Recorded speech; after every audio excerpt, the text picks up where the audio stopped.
कृष्ण हरे कृष्ण कृष्ण कृष्ण हरे हरे, हरे राम राम राम। और एक बार जोर से बोलो, बोलो हरे कृष्ण कृष्ण कृष्ण हरे हरे, हरे राम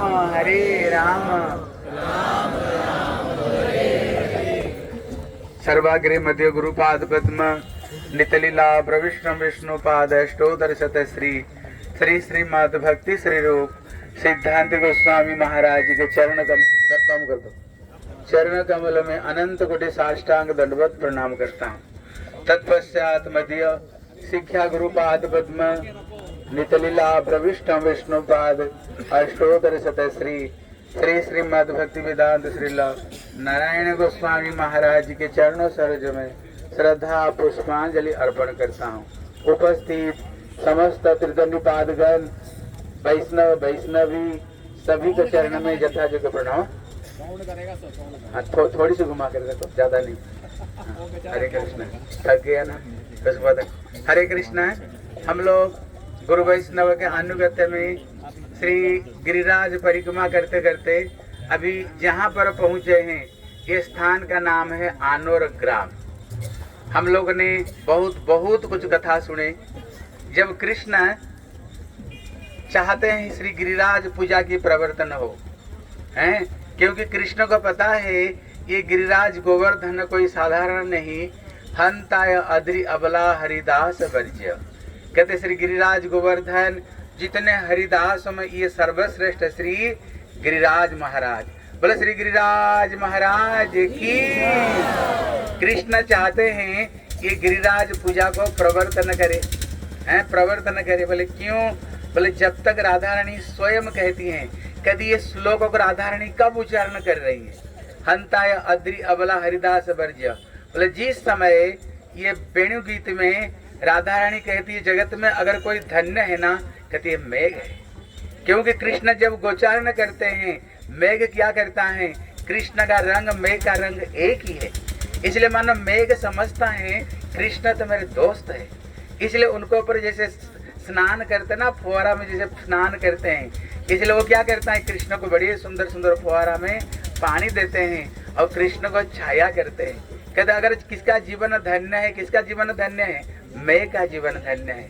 अगर किसके जीवन धन्य है, कहते स्वर्ग का देवियों का जीवन धन्य है। बोले क्यों?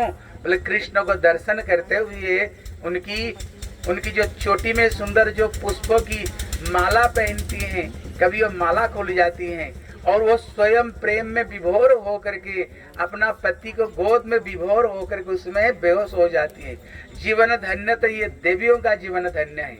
जीवन धन्य तो ये हिरणों का जीवन धन्य है। क्यों? कृष्ण जब बंसी ध्वनि करते हैं, हिरण क्या करते हैं, अपना पत्नियों को आगे करते हुए पत्नी को पीछे रहते हुए मानो कृष्ण को दर्शन नहीं, कृष्ण को बड़ी सुंदर आरती उतारते हैं। कहते अगर किसका जीवन धन्य है, कहते ये यमुना पानी धन्य है। क्यों? कृष्ण का बंसी ध्वनि सुन करके ये पानी उल्टी बहने लग जाती है और कृष्ण के चरण में कमलोपहारा, कमल पुष्पों को लेकर के कृष्ण के चरण में बड़े सुंदर रूप में उपहार रूप में प्रदान करती है। अगर जीवन धन्य है तो किसका जीवन धन्य है? कहते जीवन का धन्य हो तो कहते ये पक्षियों का जीवन धन्य है। क्योंकि कृष्ण की बंसी ध्वनि सुन करके ये सब के सब मुनि बन जाते हैं। जीवन धन्य हो तो बछड़ों का जीवन धन्य है। क्यों? दूध पीते पीते मुंह में दूध रह जाती है बंसी ध्वनि सुन करके। किसका जीवन धन्य हो तो किसका जीवन धन्य है? कहती है गैया का जीवन धन्य है। बोले किस लिए? बोले घास खाते खाते अगर बंसी ध्वनि सुनते हैं, वो मुंह में घास यूं की त्यों रह जाती है। तब राधा रानी कहती है भैया अगर कोई कृष्ण सेवा को अगर प्राप्त करना चाहते हैं, जैसे इन लोगों ने कृष्ण सेवा को प्राप्त की, केवल अधन्य हो तो केवल हम ही अधन्य हैं। क्योंकि कृष्ण की सेवा हम नहीं कर पाते हैं। प्रश्न है फिर कृष्ण का सेवा कैसे होगा? तब राधा रानी कहती हैं हंताय अद्रि अबला हरिदास वर्ज्य जत राम कृष्ण चरण स्पर्शम प्रमोद। अगर धन्य हो तो कौन है? बोले ये गिरिराज गोवर्धन धन्य है। क्योंकि ये कृष्ण की सबसे बड़े सेवक गिरिराज गोवर्धन। कृष्ण जब गोचारण करने आते हैं सुंदर झरना का पानी को पान करते हैं। कृष्ण जब गिरिराज गोवर्धन में चलते हैं, जैसे मानो कृष्ण का चरण स्पर्श होते ही कहते हम जैसे शरीर में रोंगटे खड़े हो जाते, घास नहीं मानो ये रोंगटे खड़े हो जाती है। इसलिए ये गिरिराज गोवर्धन फल फूल लता घास सबसे, इसलिए इनका नाम है गोवर्धन। बोला श्री गिरिराज गोवर्धन की। कहते गो मतलब होते इंद्रियां, वर्धन मतलब वर्धन करना। गोप गोपी कृष्ण का सबका इंद्रिय को जो बढ़ाने वाले कौन है? बोले ये श्री गिरिराज गोवर्धन है। सबको इंद्रियों को ये बढ़ाने वाले ये गिरिराज गोवर्धन है। इसलिए जीवन धन्य तो गिरिराज गोवर्धन। इसलिए कौन है? ये हरिदास वर्ज्य। हरिदासों में ये गिरिराज गोवर्धन सर्वश्रेष्ठ हरिदास हैं। इसलिए कहते हैं महत कृपा बिना कौन कर में भक्ति नहीं, कृष्ण भक्ति दूरे रहो संसार नाय कहे।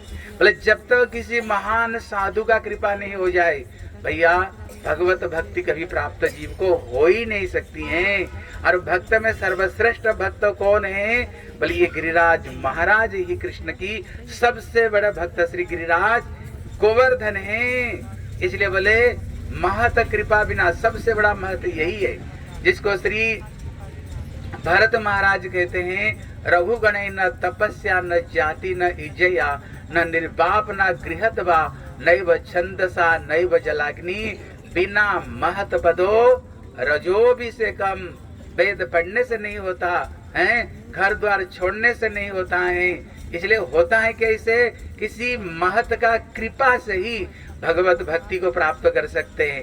अब महत में सबसे बड़े महत महान कौन है? बोले गिरिराज महाराज की। अरे जोर से बोलो, बोले गिरिराज महाराज की। इसलिए कृष्ण चाहते हैं ये गिरिराज गोवर्धन भगवत स्वरूप भी है। और गिरिराज गोवर्धन कौन है?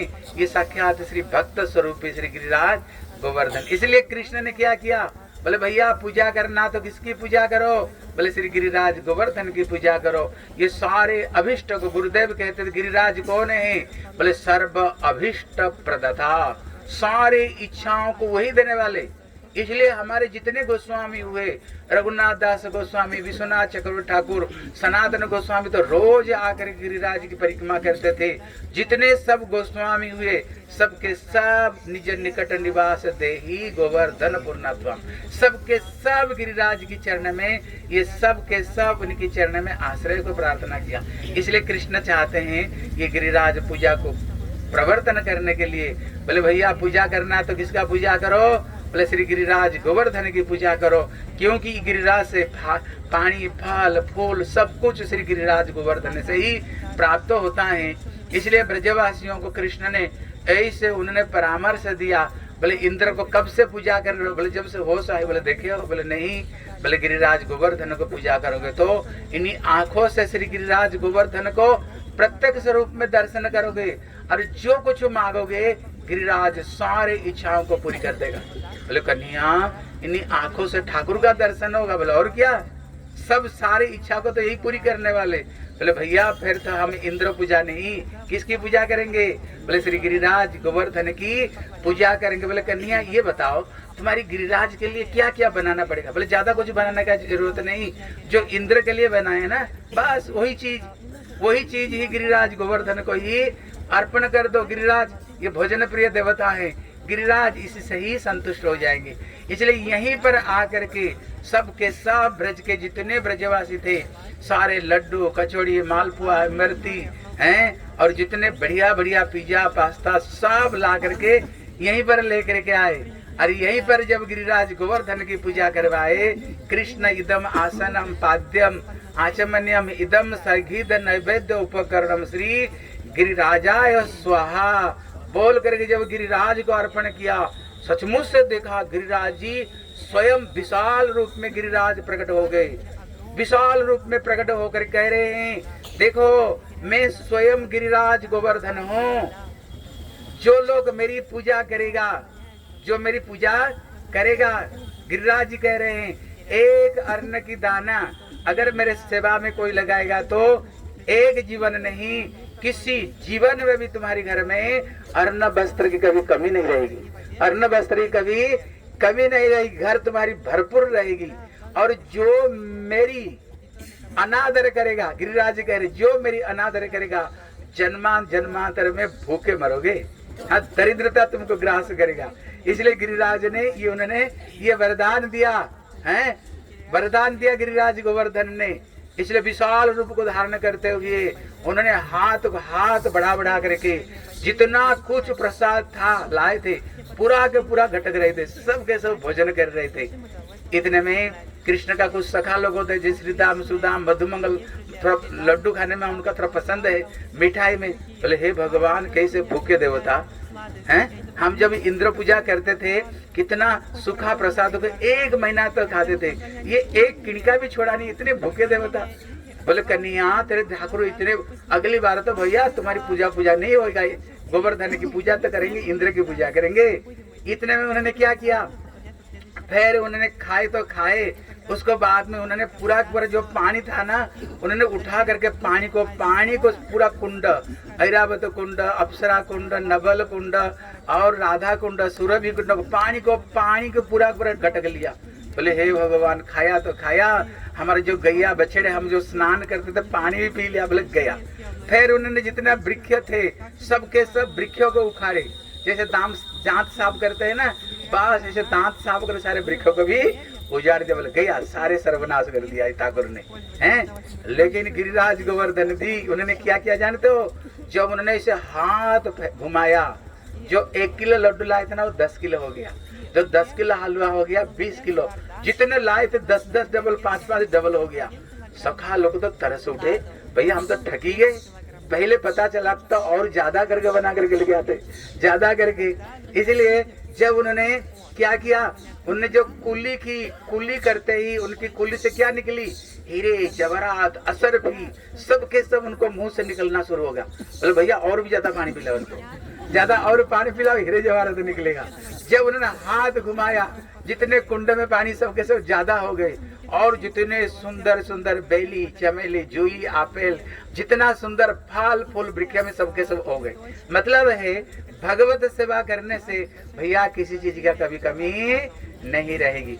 इसलिए कृष्ण यहीं पर बोले थे आनो रे, मतलब और लाओ और लाओ और लाओ। इसलिए ये गांव का नाम कौन सा नाम पड़ गया, अरे जोर से बोलो, बोले आनोर ग्राम की। इसलिए गांव का नाम आनोर ग्राम है। ये जो कुंडों के पास में बैठे हैं, इसका नाम संकर्षण कुंड है।